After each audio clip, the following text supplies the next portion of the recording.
Tuelekee hadi mji wa Juja, huku tunaungana na mwanahabari wetu Laban Shaban.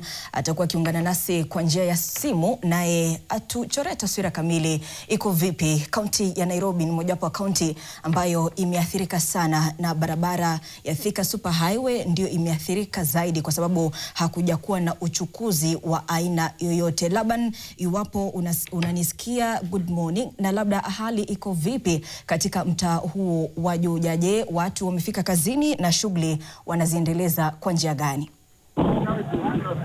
Shukran jazilan Ruga Ival. Kwa kweli kabisa niko katika barabara moja ama barabara kuu ya Thika katika eneo la Juja, kaunti ya Kiambu, na katika eneo hili hamna biashara ambayo inaendelea. Barabara imebakia mahame. Kinachoendelea sasa hivi tunapozungumza, naweza kusikia kelele za mawe yakirushwa kwa polisi, na polisi pia wakifyatua vitoza machozi kwa wakazi ambao wamejitokeza kwa kiwango cha mamia kuongea.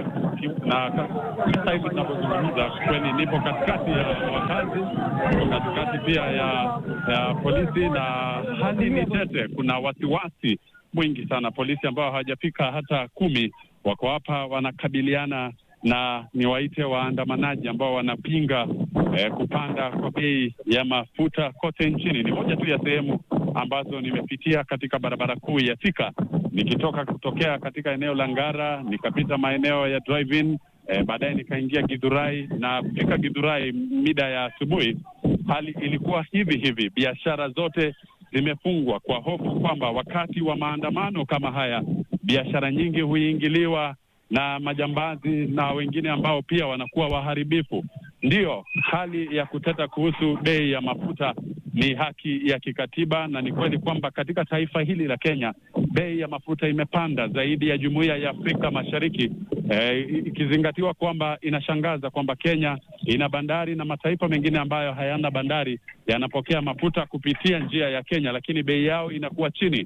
Kwa hivyo Wakenya wakiandamana inakuwa ni haki yao ya kikatiba, lakini wakati ambapo panakuwa na uharibifu inakuwa ni hali mbaya zaidi, manake maafisa wa usalama sasa wanaingilia. Ninaweza pia kukuarifu kwamba kama barabara zimefungwa hapa, mna matatu ambayo imekubaliwa kupita. Awali kabisa nikifuatilia saa 12 asubuhi, magari yalikuwa yanapita matatu, baadhi ya matatu tu, lakini nilipozungumza na madereva wanasema walikuwa wanapitisha tu watu asubuhi, alafu baadaye waingie katika mgomo, na ikawa ndio hivyo kufikia saa 4 asubuhi hakujakuwa na matatu yoyote katika barabara ya Thika, barabara ikisalia mahame. Hata wanabodaboda wakati mwingi ambao huwa wanafaidika sana nyakati kama hizi, hata wao hawapati abiria kwa sababu hamna shughuli ambayo inaendelea. Muhimu sana Ruga Ival kuambia wananchi kwamba barabara kuu ya Thika ni barabara kuu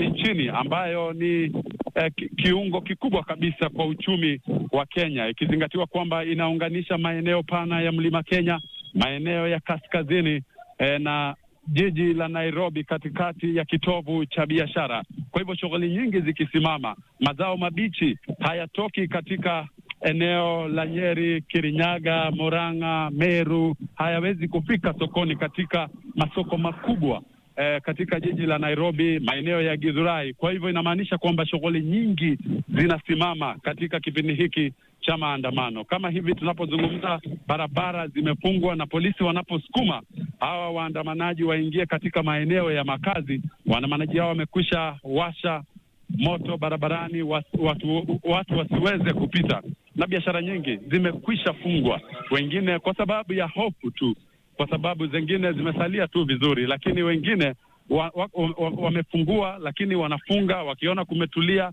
wanafungua wanaanza kuuza, wakiona fujo wanafunga, lakini wengine wamefunga kabisa. Ruga Ival, nitaendelea kufuatilia hali ilivyo katika eneo barabara kuu ya Thika, hata kuelekea hadi mji wa Thika niweze kukupa taarifa kwa kina na utendeti. Ruga Ival.